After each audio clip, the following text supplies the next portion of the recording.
In this week's video, we'll review the latest data and charts to help us discern between another failed rally attempt and a major stock market bottom. This portion of the video is being recorded on Friday evening, November 25th.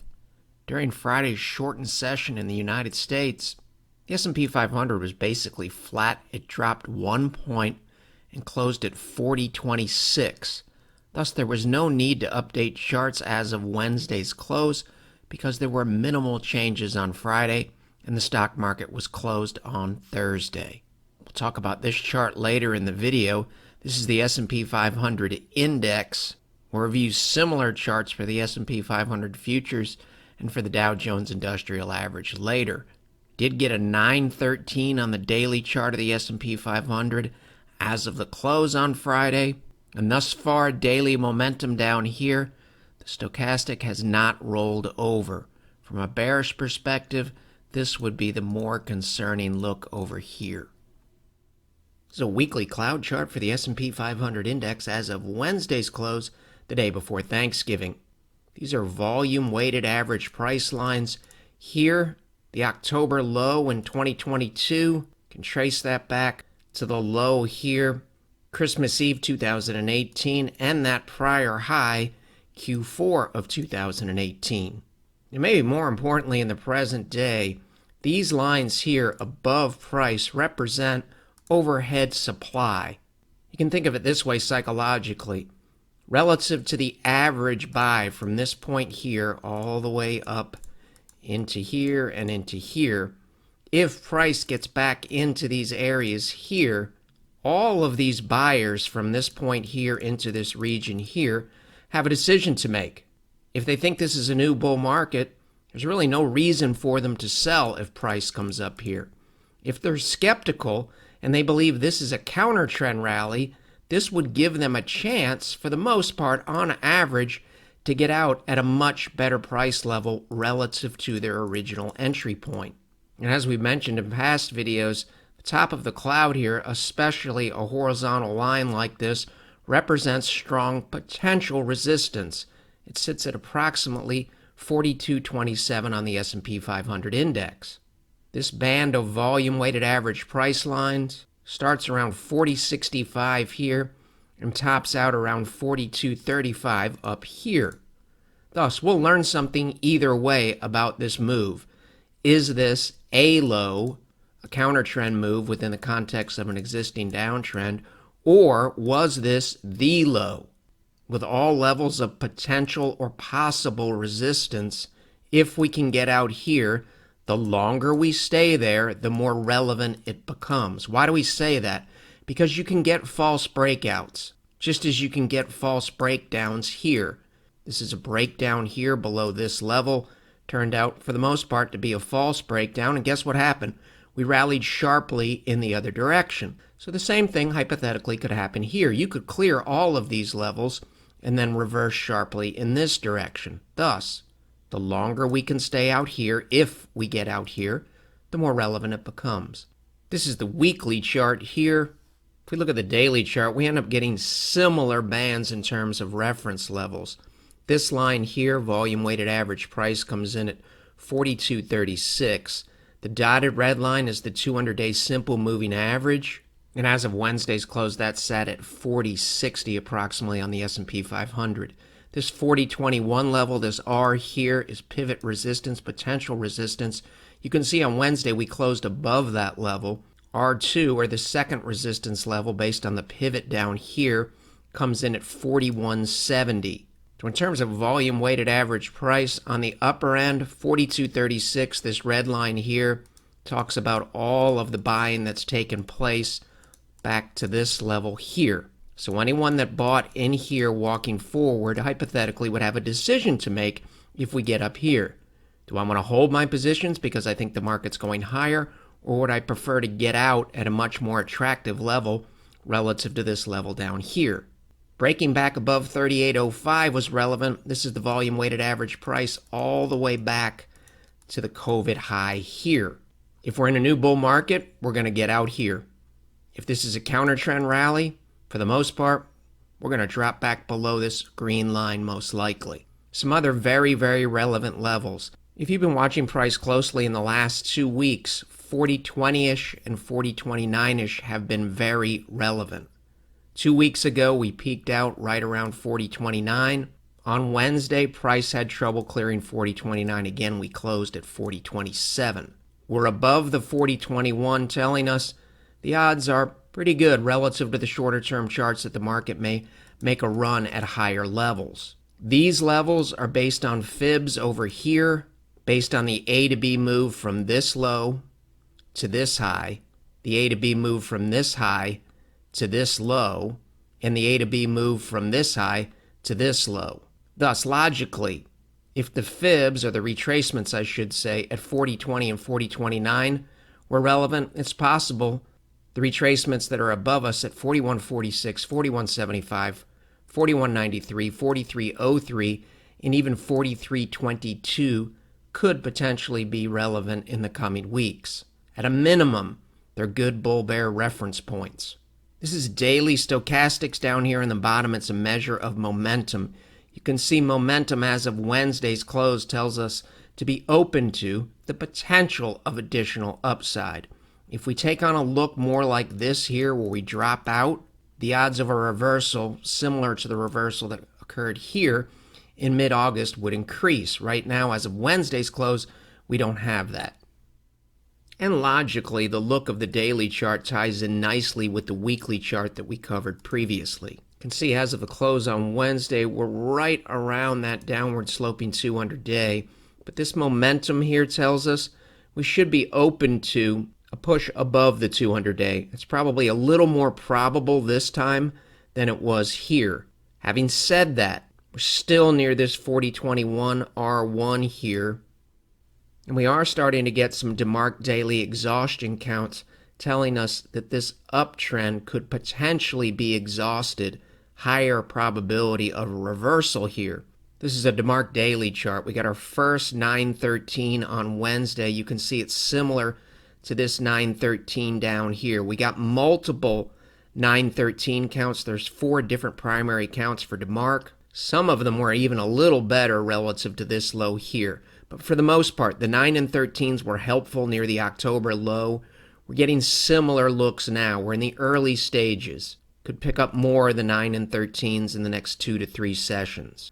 Similar situation here. You can see it a little more clearly on DIA, which is the ETF for the Dow Jones Industrial Average. Here's your 9 paired with a 13, telling us we should be open to a reversal down here in October. As of Wednesday's close, we're not quite there yet. We have a 9 paired with a 12, which means a 13 most likely will be coming very, very soon, and it could come as early as Friday's session on Black Friday. Doesn't mean we're going to reverse here. It just says the probability of a reversal is higher.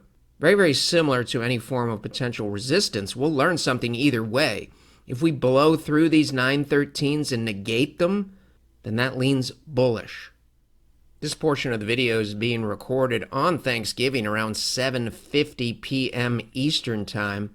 It's the S&P 500 Futures Daily, and you can see in the future session, we are recording the 9 paired with the 13, and we are near these diamonds here, the teal diamonds in an area of potential resistance. Can't emphasize enough, it doesn't mean we're going to reverse. We should just be open to a reversal, let's say sometime in the next 2 weeks. And if this hypothetically was the low, we'll know that very soon because we're probably going to clear 42.27 and hold above it. And in that case, we'd be negating these 9 and 13 sometime, let's say in the next 1 to 4 weeks. You may remember in recent videos we covered yield curve inversion, 10-year Treasury yield minus the 3-month yield, recently inverted. And we zeroed in on these cases that share similar bearish properties technically to the present day. After similar inversion in those cases, the average additional loss in the S&P 500 was about 45%. Here are the cases here. And a large percentage of the yield curve is inverted now, which increases the odds of bad things happening in the stock market and increases the odds of an economic recession sometime in the next 6 to 18 months. We also have recent inversion here, 10-year Treasury yield relative to the federal funds rate. And if you just glance at this graph here, you can see we get inversion here. The shaded area is a recession. Inversion here, 1973-74 bear market. Recession in the shaded area. This is 1975. Get inversion here. We get a double dip recession in the 1980s. Inversion here before the dot-com bust bear market. Here's your recession, the shaded area. And this is the financial crisis here. This is the present day. Similar inversion here prior to the financial crisis. And we also saw inversion prior to the COVID plunge in this very short duration recession here in 2020. Now, having said all of that, it's pretty obvious that this type of inversion can be based on recessionary expectations. But it's also important to note, here's a similar first inversion here on Wednesday, July 5th, 1995. And it's pretty obvious from this graph here, in terms of the timing relative to recessions and bear markets, that inversion again can be based on recessionary expectations. But this date here, July 5th, 1995, also tells us that inversion can be based on expectations that inflation is about to decline significantly. So we get inversion on July 5th, 1995. This is inflation here. This is 1994. This is 1995. Inflation running at 3.1, 3.2, 3.0. We get inversion here early July 1995. And right after that, inflation peaks from a high of 3.2 here and drops down to 2.5 by September and stays below 3 into year end. And in this case, when inflation started to back off, the Fed backed off as well. This is 1994. Fed increases 1, 2, 3, 4, 5, 6, 7 into 1995. And then here in July, they started to cut interest rates.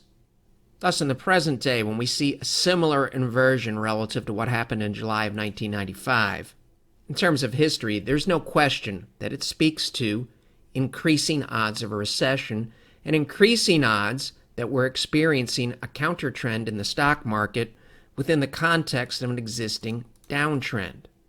But this case in 1995 also tells us, in terms of the stock market, here's July 5th, 1995, this is the S&P 500, it's not really safe to assume anything. After this inversion here in 1995, the S&P 500 tacked on an additional 110% into July of 1998. Now this topic here, we're saying that inversion can be based on expectations that inflation is about to decline significantly, as it did here in 1995. You may remember we covered that in the Fed video a few weeks ago. In fact, Powell said it himself.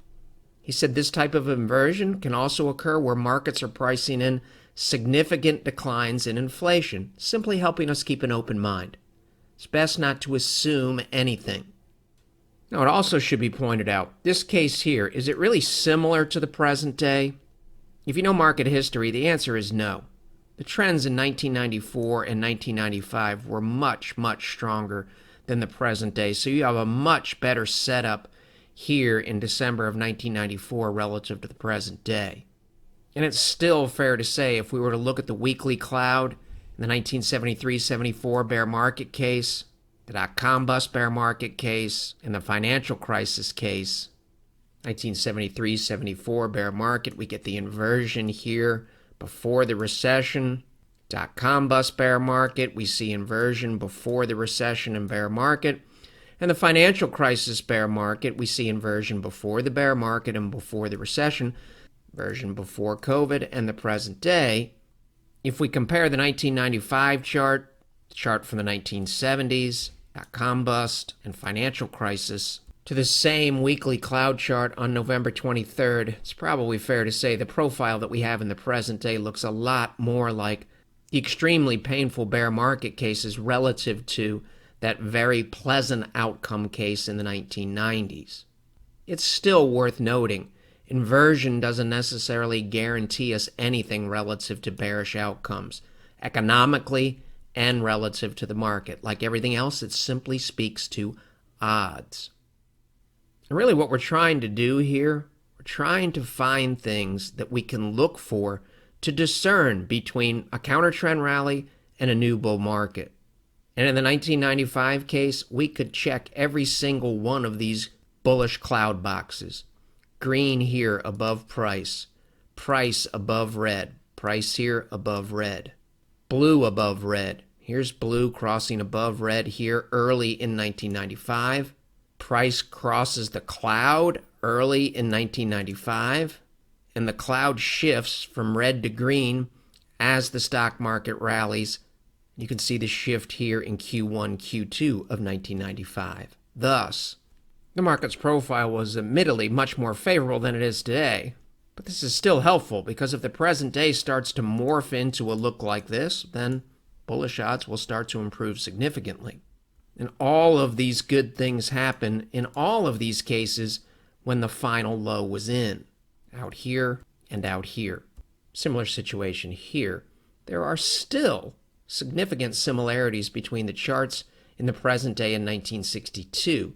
So if in the present day we start to see blue move above red here on the weekly cloud, we see price challenge the cloud and eventually get to the other side as it did in the 1960s case, and we clear that horizontal 4227 area in the present day similar to this horizontal cloud potential resistance here, and again, we would learn something about the present day. And if all of that were to happen, especially in the context of these counts and all of this potential resistance up here near the cloud, then maybe it does tell us that there are some similarities between the present day and July 1995 when we had inversion and inflation dropped significantly, really coinciding with this date here. Inflation is still high at the end of June.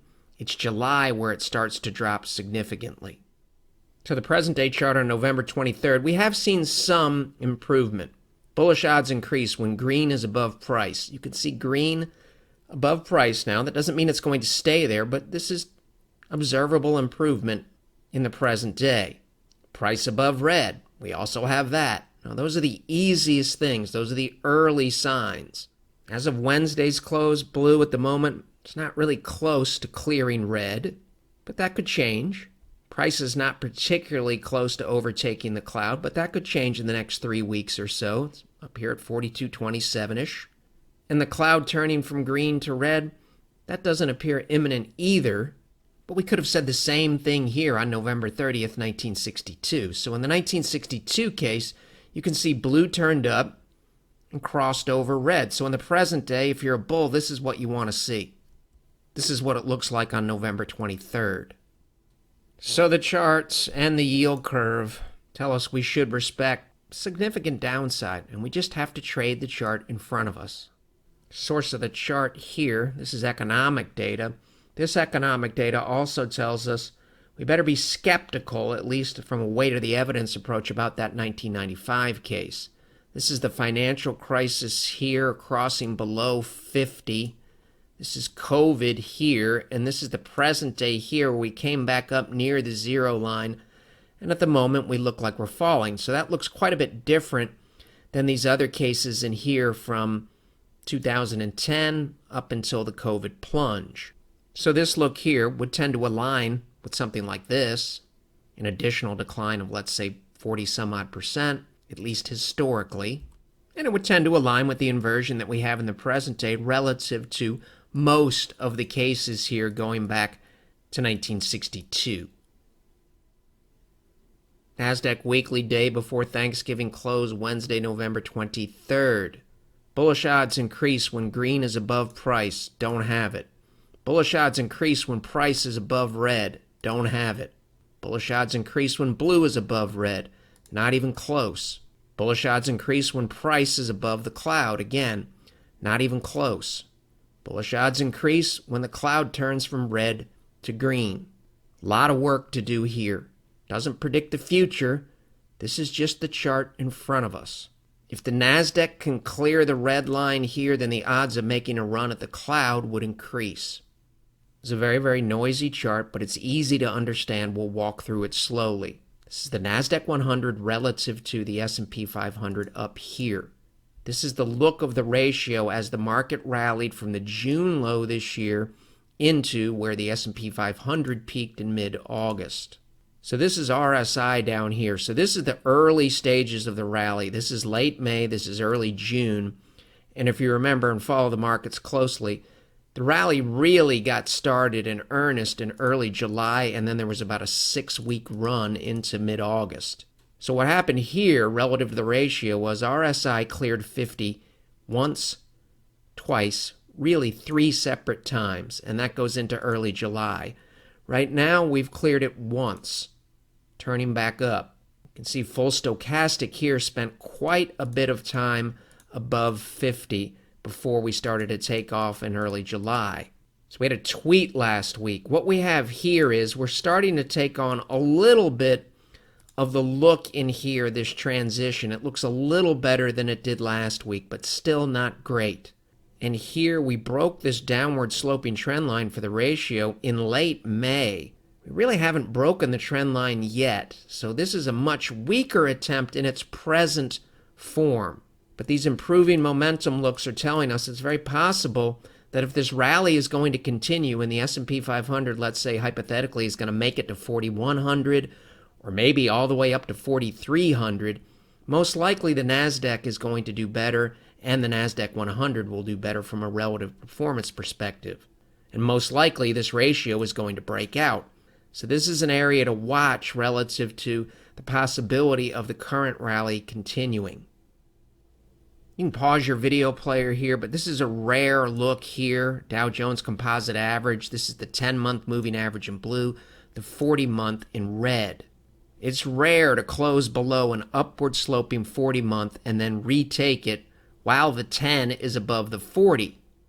And you can see in the case of the Dow Jones Composite, it didn't happen here in the financial crisis. You see here we drop below, we get a monthly close below, then we close above. It's still upward sloping, and blue is above red. But if we go to the same chart of the S&P 500, you can see something similar did happen over here on the right side of your screen. This is the end of the month, so we get a monthly close in between red and blue, similar to the present day. And then what happened? Well, we failed. And the concern in the present day is the monthly momentum. This is the Copic curve down here below zero. You can see going back to 1998, really the only time where the Copic curve stays below zero for any length of time is the financial crisis in here. And you can see we have a similar setup with the moving averages and price in here in 2001. And the financial crisis, we cross here. This cross here is similar to this cross here. And the setup with the MAs is similar in the present day. Also, monthly momentum down here with full stochastic. Look how low we are. Look how low we are here and how low we are here.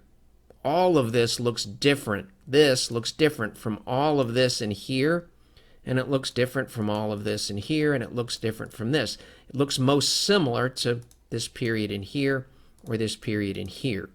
So the point of the exercise here is you can see in the financial crisis bear market, you basically fail below a downward sloping 10-month in blue right here. So this is going to reverse soon. You never close above that downward sloping 10-month moving average. Well, in the present day, our 10-month moving average is at 40.52. So we'll learn a lot at the end of November if we're above 40.52. And we have momentum right now. It's possible that that can happen. Really what we're looking for here is things to monitor. Things to monitor to help us discern between a new bull market, and this is the low, and a counter-trend rally within the context of an existing downtrend. And notice I said things to monitor, not things to predict. So in the present day, this is a weekly chart with a 23-week moving average. This is a pretty constructive look here. And if you look at the entire calendar year, 2022, this is the best weekly look that we have. Had a similar and confident look here in March of 2002 over here. Now, if you know your market history, you know this eventually fails miserably. You don't bottom until October of 2002, and you bottom at much lower levels relative to where we are here. So what did this look like when it failed? So again, this is March of 2002. So if we come down here, this is 2002 in here, and this is the look. You can see full stochastic on the weekly chart. This is 2002 over here. So this right here, this is a zoomed in look up here. So let's go back here. This is weekly momentum full stochastic. You can see we come up above 80 here. And then on the second pass up, it's a much lower high in terms of momentum. And that's true with price too. This is a lower high relative to this high. And you can see in the present day, this is a lower high, much lower relative to this high. And not surprising, similar look down here right now with the full stochastic. A much lower momentum high currently relative to this high. Now that doesn't predict anything. This can go all the way up here. But what it says is, if you take on a look like this over here where momentum starts to drop rapidly, as it did in this case when this started to fail, well, we'll learn something. And if this look in the present day starts to drift from this look, we'll learn something as well. Another gauge on momentum, another thing to monitor. In this case where we fail, this is a nice looking setup here, which is similar to the setup in the present day. The true strength index down here. Here's your zero line. So anything that takes place below the zero line is within the context of a downtrend for the most part, and anything that takes place above the zero line is within the context of an uptrend for the most part. So in this area here, when we fail, the true strength index comes up to the zero line here and fails right as we fail here. So how do we look in the present day? We're well below the zero line. Right now, we look a little worse than this here. So in the present day, if TSI can clear the zero line, we'll start to drift from this look here. Similar situation here. We failed near that 23-week moving average in the financial crisis in this area here. TSI rallies below zero and then fails below zero. After the low, we clear zero here. After the major low and the retest in 2003, TSI easily clears zero. So right now we still have concerning looks, but this also helps us in terms of what to look for under bullish circumstances as well. One of your leaders, the Dow Jones Composite average, not the industrial, the composite, it's broader. You can see the weekly chart is pushing up against the cloud here. So we'll learn something if our leaders start to clear the weekly clouds. That may happen, hasn't happened yet, but no question, we're pushing the envelope here. Similar situation here with the Dow Jones Industrial. Downward sloping trend line for the entire bear market thus far. No question price is doing things that look different from all of this. Now we're coming up near this August high. We've got that 913. We're also near an area of potential resistance up here.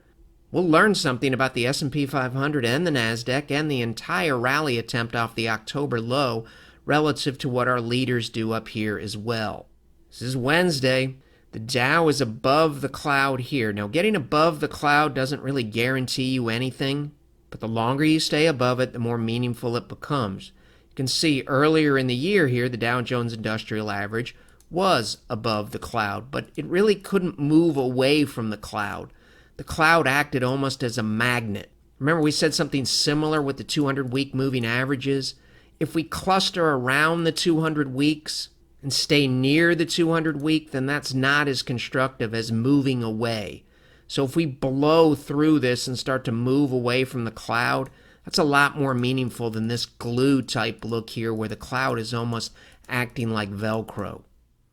Very good visual here with the trends. It's saying the same things mathematically. Downtrend trying to reverse. This looks better than anything in the rearview mirror relative to the moving averages. And now we're into this band of potential resistance. Is there room for the NYSE composite to run even if this is a counter-trend rally? Absolutely, positively, yes. There's white space between price and that downward sloping trend line. And there's white space between price and these levels up here. Has the NYSE composite cleared the weekly cloud? No, it has not. It's an improving look here. Don't really have a whole lot here with the exception of we're above red. That's a good step. And green just cleared price. Now, whether it stays there or not remains to be seen. Still some work to do here. Good visual here.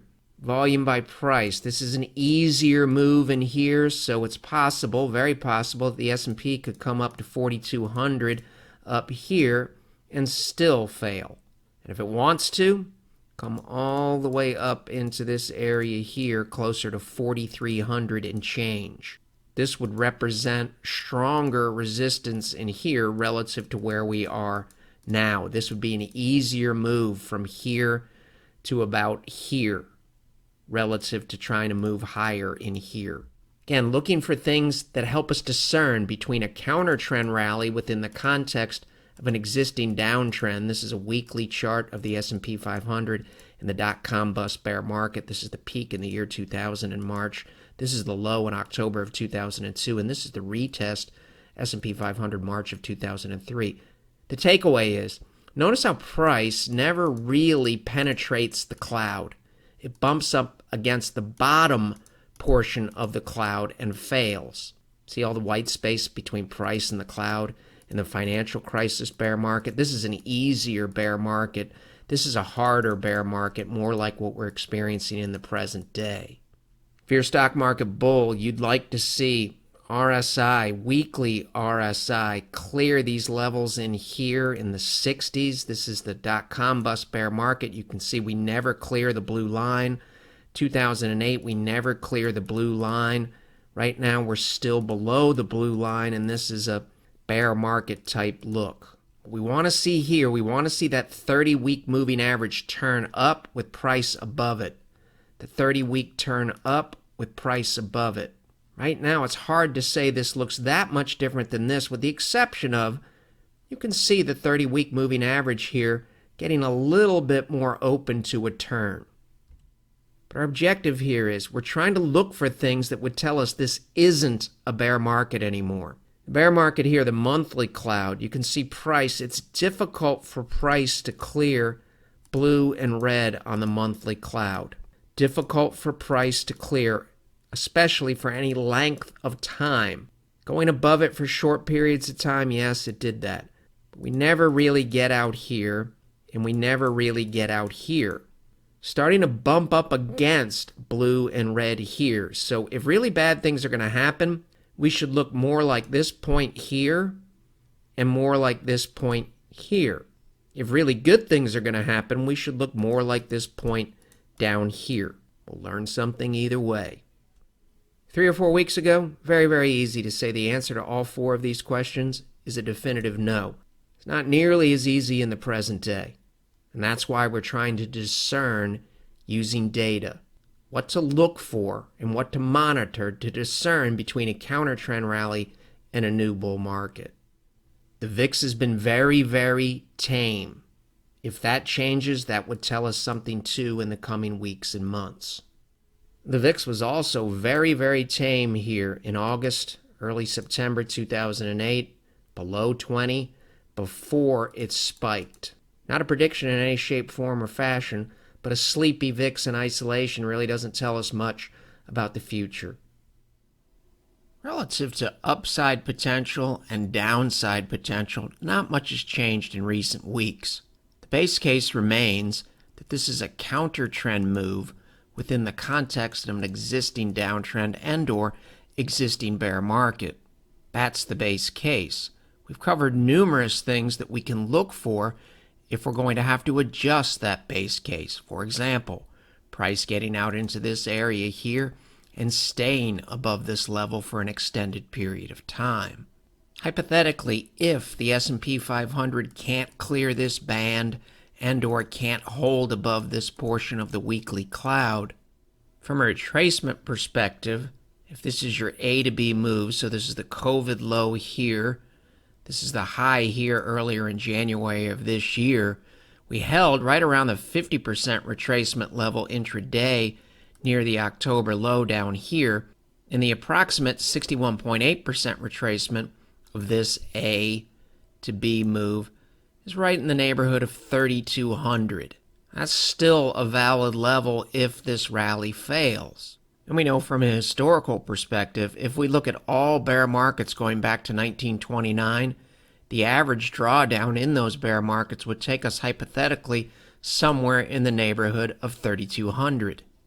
And if the U.S. economy enters into a recession from a historical perspective, projecting using history from the recent peak here in January of 2022, we could go quite a bit lower, closer to, let's say, 2,900-ish, or even undercut historically 2,800 hypothetically. So while we haven't covered it in this video, nothing's really changed in terms of downside potential.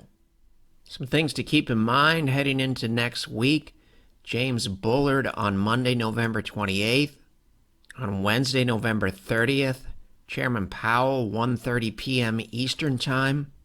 On Thursday, we get a ton of economic data, including some new reads on inflation and manufacturing. And on Friday, December 2nd, we get the always scrutinized monthly labor report. When we're in these difficult periods, experience tells us our job walking forward is to continue to pay attention meticulously. At some point, there's going to be some wonderful opportunities. It's possible they may come in the bond market first. We should learn a lot about new bull market probabilities based on what happens in this general area here. And while we always have to respect the opportunities that will come on the other side, we also have to respect, hypothetically, if the S&P 500 rallied back to 4,200 in the present day, and then it dropped down to 3,200, a 1,000-point drop from 4,200 is approximately a 24% drawdown, simply reminding us to keep an open mind about a wide range of outcomes. And we all know the only way any of this is going to work is if we head into next week and every week with that flexible, unbiased, and open mind. The material in this video has no regard to the specific investment objectives, financial situation, or particular needs of any viewer. This video is presented solely for informational purposes and is not to be construed as a solicitation or an offer to buy or sell any securities or any related financial instruments, nor should any of its content be taken as investment advice. Any opinions expressed in this video are subject to change without notice, and Shivako Capital Management, LLC, or CCM, is not under any obligation to update or keep current the information contained herein. CCM and its respective officers and associates or clients may have an interest in the securities or derivatives of any entities referred to in this material. CCM accepts no liability whatsoever for any loss or damage of any kind arising out of the use of all or any part of this material. We recommend that you consult with a licensed and qualified professional before making any investment decision.